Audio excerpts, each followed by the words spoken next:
आज 14 अप्रैल डॉक्टर बाबा साहब आम्बेडकर की जन्म जयंती का प्रेरक अवसर है। ये मेरा सौभाग्य रहा कि आज प्रातः दीक्षा भूमि में जाकर के उस पवित्र धरती को नमन करने का अवसर मिला। एक नई ऊर्जा, नई प्रेरणा लेकर के मैं आपके बीच आया हूं। इस देश के दलित, पीड़ित, शोषित, वंचित, गांव, गरीब, किसान, हर किसी के जीवन में आजाद भारत में उनके सपनों का क्या होगा, उनकी आशा आकांक्षाओं का क्या होगा, क्या आजाद भारत में इन लोगों की भी कोई पूछ होगी कि नहीं होगी? इन सारे सवालों के जवाब भीमराव आम्बेडकर जी ने संविधान के माध्यम से देशवासियों को दिए थे, गारंटी के रूप में दिए थे। और उसी का परिणाम है कि संवैधानिक व्यवस्थाओं के कारण आज देश के हर तबके के व्यक्ति को कुछ करने के लिए अवसर सुलभ है। और वही अवसर उसके सपनों को साकार करने के लिए उमंग और उत्साह के साथ जी जान से जुड़ने के लिए प्रेरित करते हैं। व्यक्तिगत रूप से मेरे जीवन में मैं हमेशा अनुभव करता हूं कि अभाव के बीच में पैदा होकर के भी किसी भी प्रकार के प्रभाव से प्रभावित हुए बिना, अभावों के रहते हुए भी प्रभावी ढंग से जीवन की यात्रा को सफलतापूर्वक आगे बढ़ाया जा सकता है। और वो प्रेरणा बाबा साहब आम्बेडकर से मिलती है। अभाव का नहीं रोना और प्रभाव से विचलित नहीं होना, ये संतुलित जीवन दबे कुचले हर किसी के लिए एक ताकत बन जाता है। और वो ताकत देने का काम बाबा साहब आम्बेडकर ने अपने जीवन से दिया है।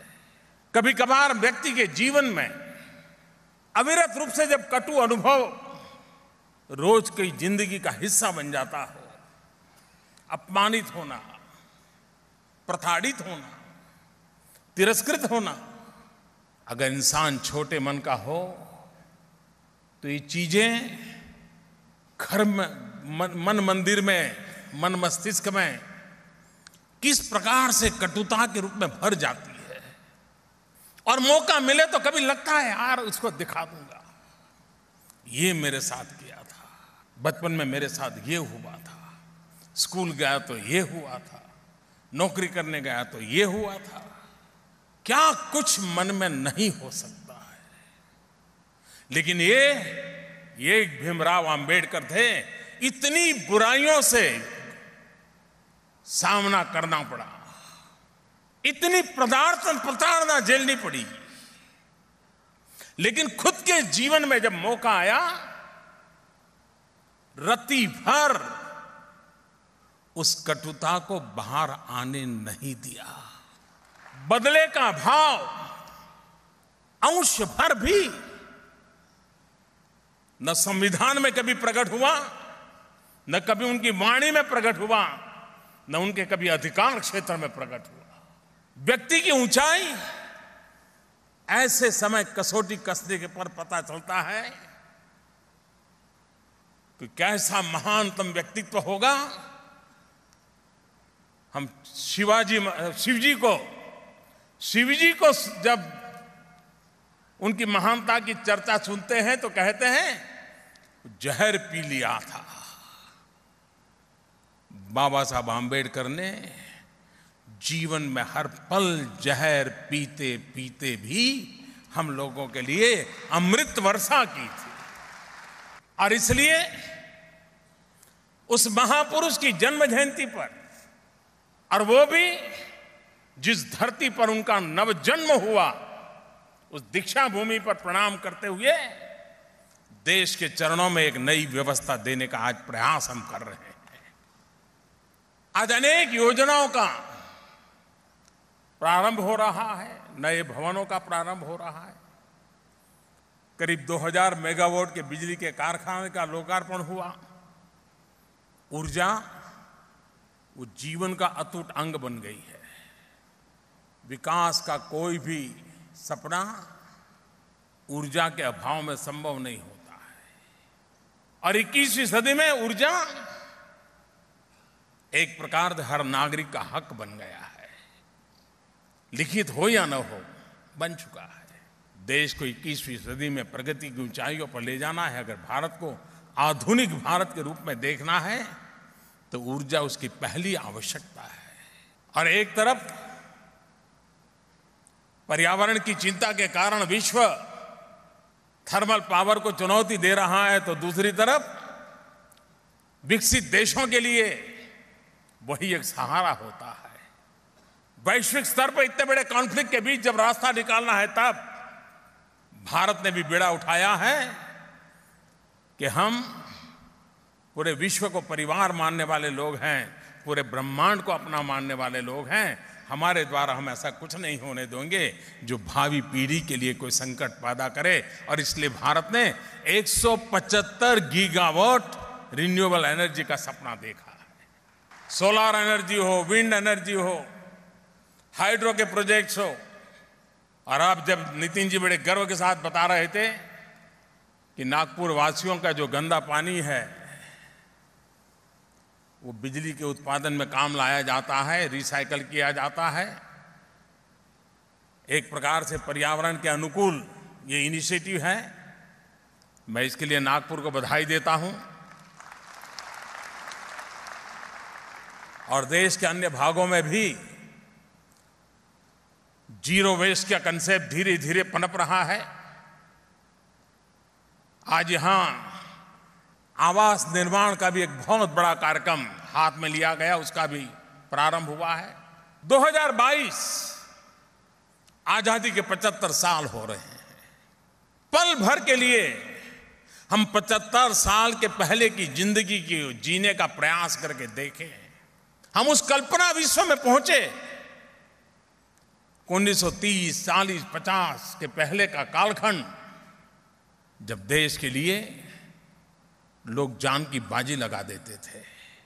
हिंदुस्तान का तिरंगा फहराने के लिए फांसी के तख्त पर चढ़ जाते थे। मां भारती को गुलामी की जंजीरों से मुक्त कराने के लिए जवानी जेल में खपा देते थे, मृत्यु का आलिंगन करते थे। हंसते हंसते देश के लिए मर मिटने वालों की कतार कभी बंद नहीं हुई थी।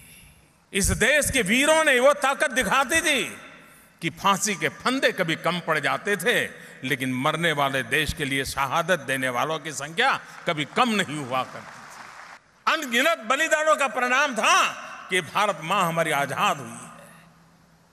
लेकिन आजादी के दीवानों ने भी तो कुछ सपने देखे थे। उन्होंने भी भारत कैसा हो एक इरादा रखा था। उनको तो वो सौभाग्य मिला नहीं आजाद हिंदुस्तान में सांस लेने का। हमें सौभाग्य मिला नहीं उस आजादी के आंदोलन के लिए अपनी जिंदगी खपाने का। लेकिन हमें मौका मिला है, देश के लिए मरने का मौका न मिला, देश के लिए जीने का मौका मिला है।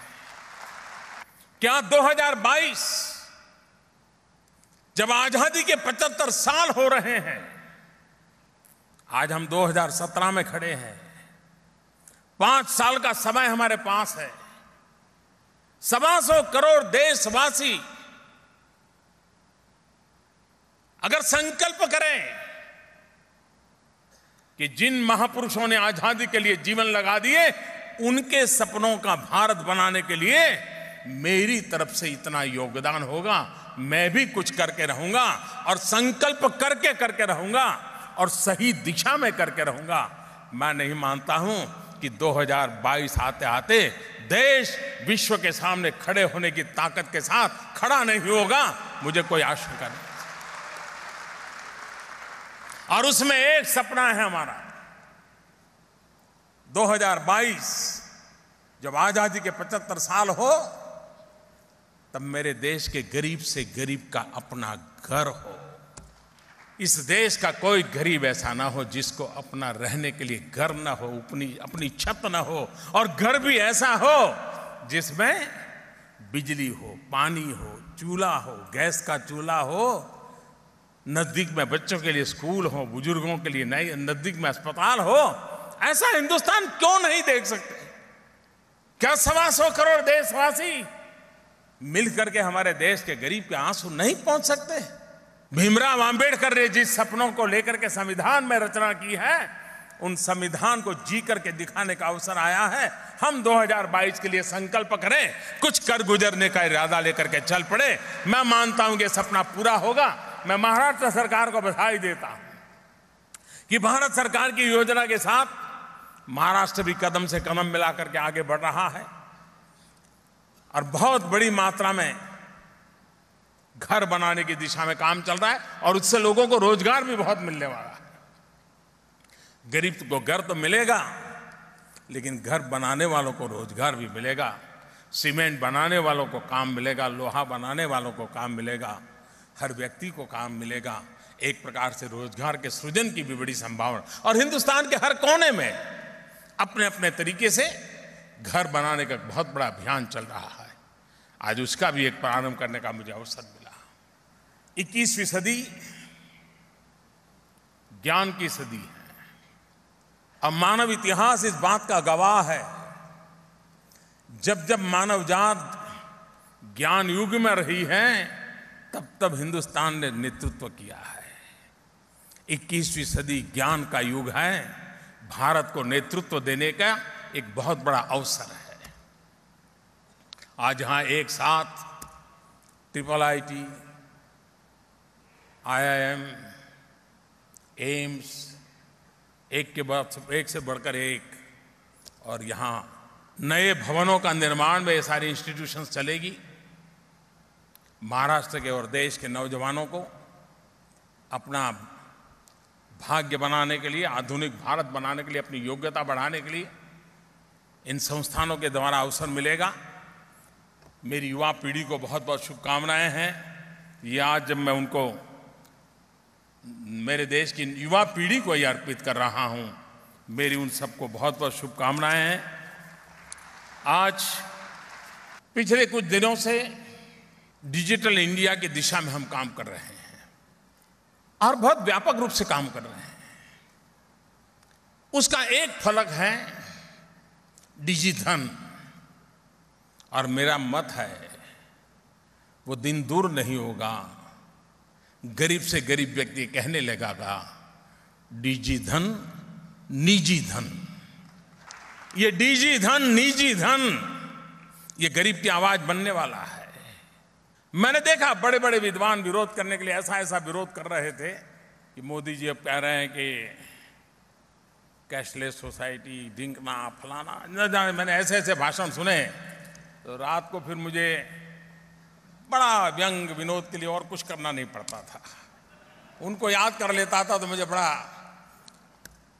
मैं हैरान था, बड़े बड़े विद्वान लोग क्या बोल रहे थे। कम कैश, घर में भी आपने देखा होगा, धनी से धनी परिवार होगा, बेटा हॉस्टल में रहता होगा तो भी माँ बाप के बीच में चर्चा होती है, एक साथ ज्यादा पैसा मत भेजो, कहीं बेटे की आदत बिगड़ जाएगी। धनी से धनी परिवार भी, गरीब से गरीब परिवार भी, बेटा कहेगा माँ मुझे आज 5 रुपया दो, तो बाप समझाता है नहीं बेटा ऐसा करो 2 रुपया ले जाओ, 2 रुपये से चला लो। कम कैश, ये जीवन में भी महत्व रखती है। हम परिवार में अनुभव करते आए हैं। सुखी से सुखी परिवार भी बंडल के बंडल बेटों को नहीं देते हैं, क्योंकि उनको मालूम है इससे क्या क्या होता है। अच्छा कम होता है, बुरा ज्यादा होता है। जो व्यक्ति के जीवन में है वही समाज के जीवन में होता है, वही राष्ट्र के जीवन में होता है, वही अर्थव्यवस्था के जीवन में भी होता है। ये सीधी सीधी सरल समझ को हमने व्यवहार में लाना चाहिए। कम कैश, कम नगद, इससे कारोबार चलाया जा सकता है।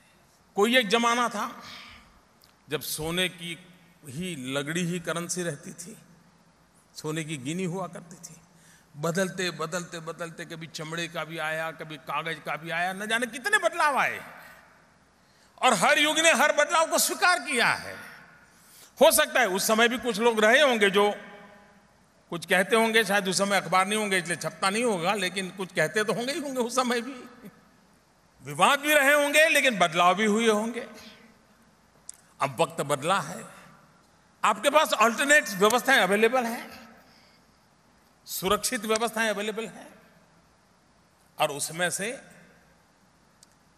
भीम ऐप, और मैं मानता हूं भारत के संविधान में सामान्य मानवी को हक देने का काम जिस तरीके से भीमराव अंबेडकर ने किया है, उसी तरीके से भीम ऐप अर्थव्यवस्था के महारथी के रूप में काम करने वाली है। ये मेरे शब्द लिख करके रखिए, कोई रोक नहीं पाएगा, ये होके रहने वाला है। आप हैरान हो गए, हिंदुस्तान जैसे देश में करेंसी छापना, छाप करके पहुंचाना, सुरक्षित पहुंचाना, अरबों खरबों रुपयों का खर्च होता है।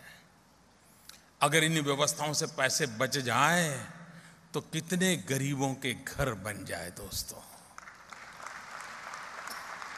कितनी बड़ी देश सेवा हो जाए। और ये सब संभव है इसलिए करना है, संभव ना होता तो नहीं कर रहा। वो भी गुजारा करते थे, पहले वो व्यवस्था थी, जरूरी थी, करते थे। अगर कम कैश की दिशा में हम तय करें, आप देखिए बदलाव संभव है। मैं तो हैरान हूं, एक एक एटीएम की रक्षा के लिए 5-5 पुलिस वाले लगे रहते हैं। एक इंसान को सुरक्षा के लिए पुलिस देने में कभी दिक्कत होती है, एटीएम के लिए खड़ा रखना पड़ता है। अगर कम कैश का कारोबार हो जाए, आपका मोबाइल फोन ही आपका एटीएम बन जाएगा। और वक्त दूर नहीं है जब प्रीमाइसिस एंड पेपरलेस बैंकिंग ये जीवन का हिस्सा बनने वाला है। जब प्रीमाइसिस पेपरलेस बैंकिंग जीवन का हिस्सा बनने वाला है, इसका मतलब हुआ कि आपका मोबाइल फोन ये सिर्फ आपका बटवा नहीं, आपका मोबाइल फोन आपकी अपनी बैंक बन जाएगा। टेक्नोलॉजिकल रिवॉल्यूशन आर्थिक जीवन का हिस्सा बन रहा है। और इसलिए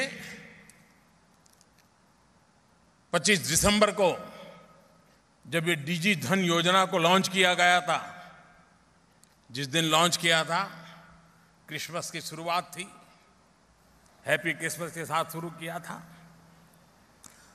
100 दिन तक 100 शहरों में चला और आज उसकी पूर्णाहुति एक प्रकार से इधर 14 अप्रैल बाबा साहब आम्बेडकर की जन्म जयंती, भीम ऐप का सीधा संबंध, और दूसरी तरफ गुड फ्राइडे का दिन, क्रिसमस के दिन प्रारंभ किया था, हंसी खुशी के साथ शुरू किया था, यात्रा करते करते करते हम चल पड़े। आज कभी लोगों को लगता था कि जिसके पास मोबाइल फोन नहीं है क्या करेंगे। मैं पार्लियामेंट में बहुत भाषण, बड़े इंटरेस्टिंग भाषण है सबके, देश के पास स्मार्टफोन नहीं है, दिखना नहीं है, फलाना नहीं है। हमने उनको समझाया भाई 800-1000 रुपया वाला फीचर फोन से भी गाड़ी चलती है, लेकिन हम खैर जिसको समझना नहीं उसको कैसे समझाएंगे। लेकिन अब तो आपको मोबाइल फोन की आवश्यकता नहीं है। अब आप ये नहीं पूछोगे कि भाई क्या करेंगे, आपके पास अंगूठा तो है ना। एक जमाना था अनपढ़ होने की निशानी हुआ करती थी, युग कैसा बदल गया है, वही अंगूठा आपकी शक्ति का केंद्र बिंदु बनता जा रहा है। यहां सारे नौजवान दिन में 2-2 घंटे अंगूठे पर लगे रहते होंगे, मोबाइल फोन लेकर के मैसेज लगते हो गए। टेक्नोलॉजी ने अंगूठे को ताकतवर बना दिया है। और इसलिए भीम आधार भारत गर्व कर सकता है। दुनिया के टेक्नोलॉजिकली एडवांस देश के पास भी ये व्यवस्था नहीं है जो हिंदुस्तान के पास है। अब जो लोग भीम ऐप पर विवाद करने के बाद भी लोग स्वीकार करते गए, तो अब वो आधार पर विवाद करने में लगे हुए हैं। वो उनका काम है, करते रहेंगे। आपके पास मोबाइल फोन हो या ना हो, आपका अगर आधार नंबर है, आप स्वयं किसी दुकानदार के यहाँ गए हैं और उसके पास छोटा सा इंस्ट्रूमेंट होगा, बड़ा पॉश मशीन की भी ज़रूरत नहीं होगी, छोटा सा एक होगा 2 इंच बाय 2 इंच का, वो आपका अंगूठा वहाँ लगवा देगा और उससे अगर आपका पहले से बैंक के साथ आपका आधार नंबर जुड़ा हुआ है, अगर आपने 10 रुपया का माल लिया है तो 10 रुपया आपका ऑटोमेटिक कट हो जाएगा।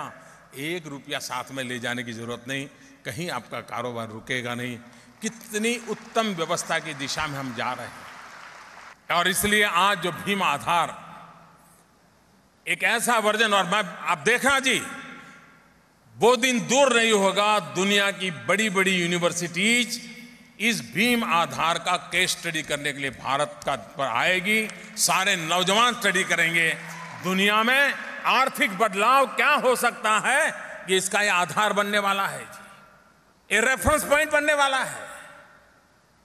और मैं कल ही हमारे रविशंकर जी को कहता था, क्या भारत सरकार ने इसका पैटर्न करवाया कि नहीं करवाया है, क्योंकि ये होने वाला है। दुनिया इस विषय को अपना विषय बनाने के लिए, मुझे अभी अफ्रीकन देशों के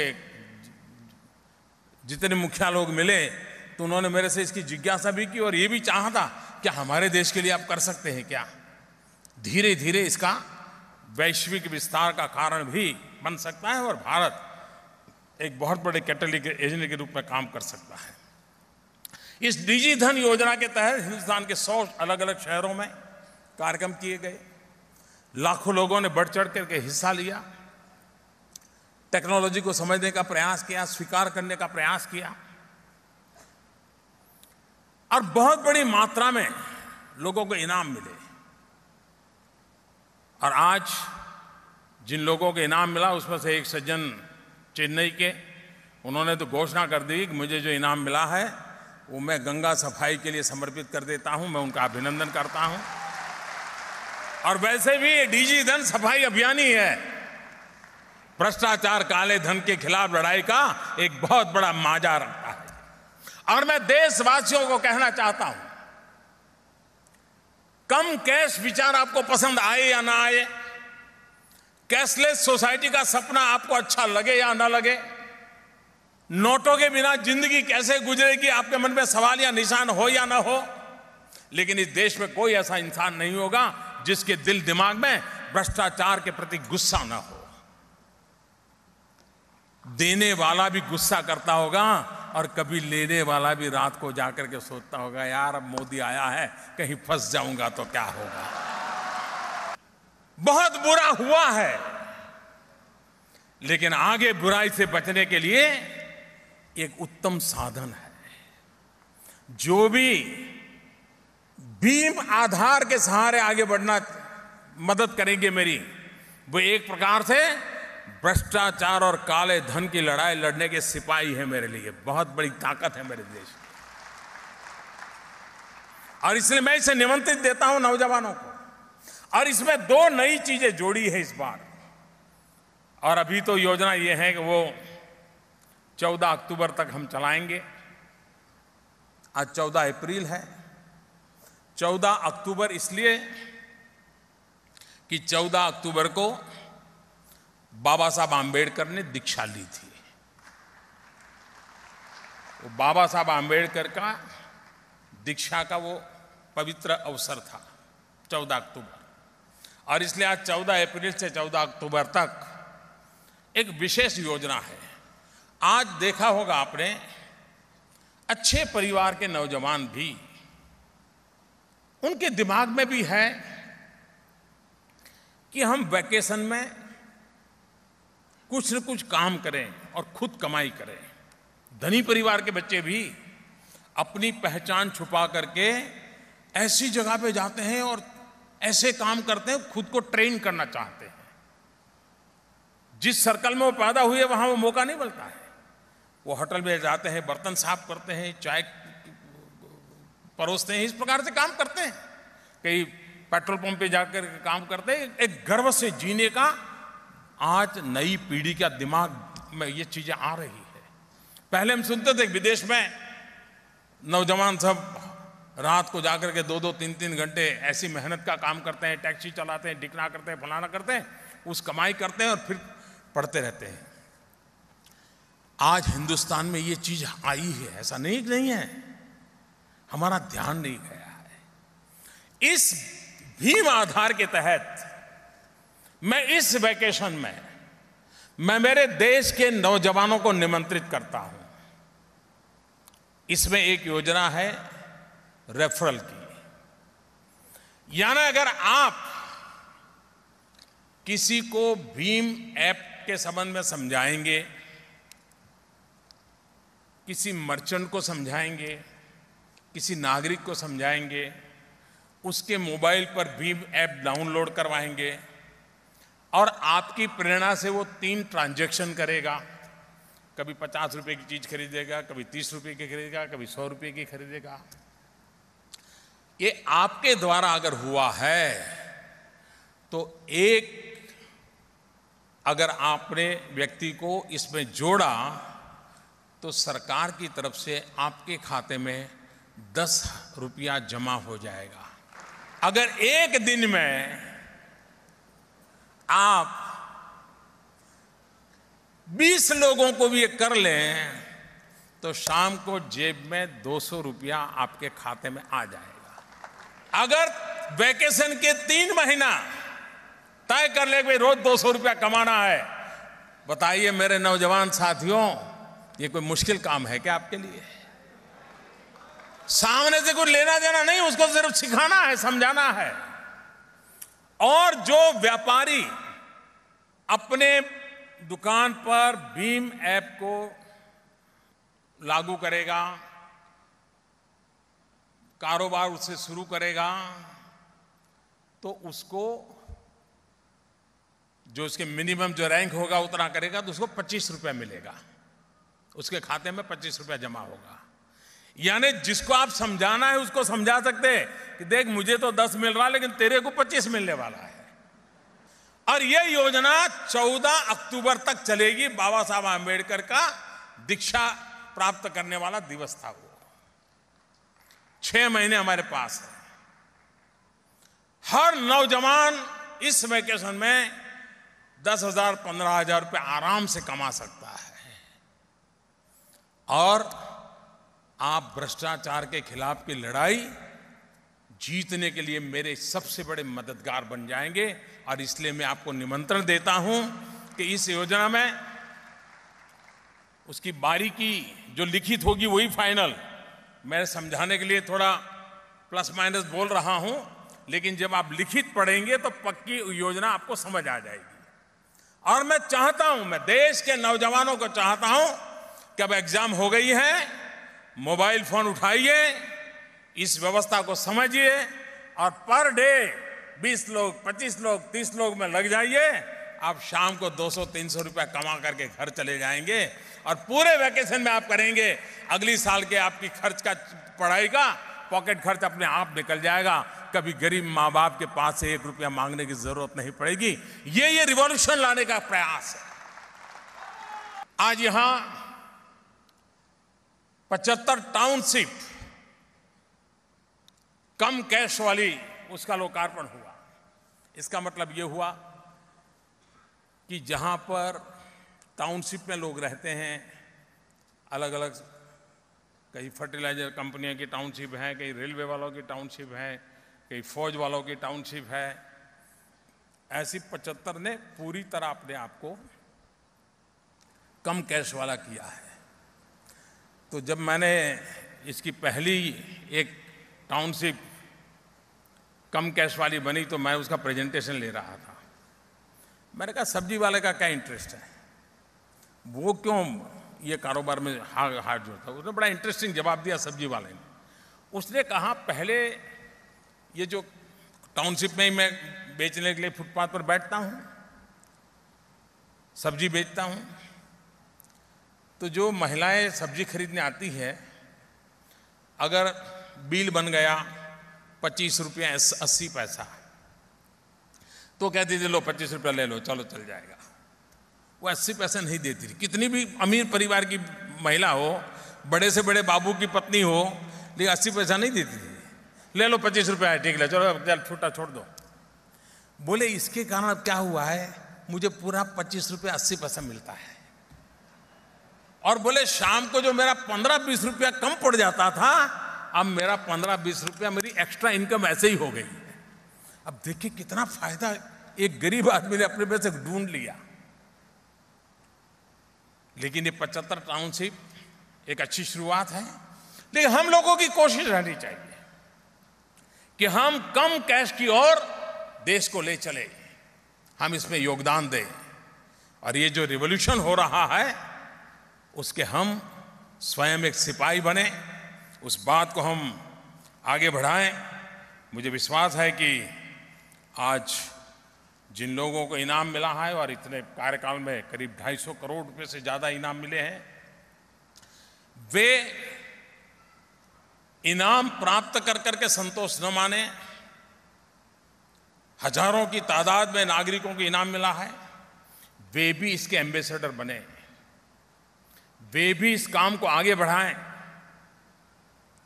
ये देश में परिवर्तन लाने का नागरिकों की मदद से होने वाला एक बहुत बड़ा सफल अभियान है।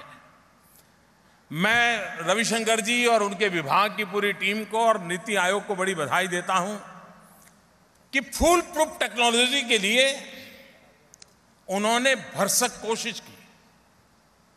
दुनिया में जितने प्रकार की टेक्नोलॉजी में इनोवेशंस हुए हैं, इन सारी चीजों का स्टडी किया, और उसमें से उत्तम भारत में क्या हो सकता है, भारत के सामान्य मानवी को, गरीब से गरीब व्यक्ति भी इसको अपने कारोबार से चला सके, इतना यूजर फ्रेंडली, विश्वस्त ये व्यवस्था विकसित हुई है।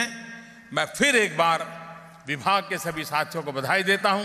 मैं महाराष्ट्र सरकार का अभिनंदन करता हूं कि इस कार्यक्रम की रचना के लिए नागपुर को उन्होंने एक यजमान के रूप में उत्तम सेवा की। बहुत बड़ी मात्रा में आप सबसे मुझे मिलने का अवसर मिला, आपका बहुत बहुत धन्यवाद। लोकसभा में आए हैं, हम सभी स्वागत करते हैं आपके तरफ से, और लंबी उम्र उनको दे और लंबे तक जिए और देश की सेवा करते रहे।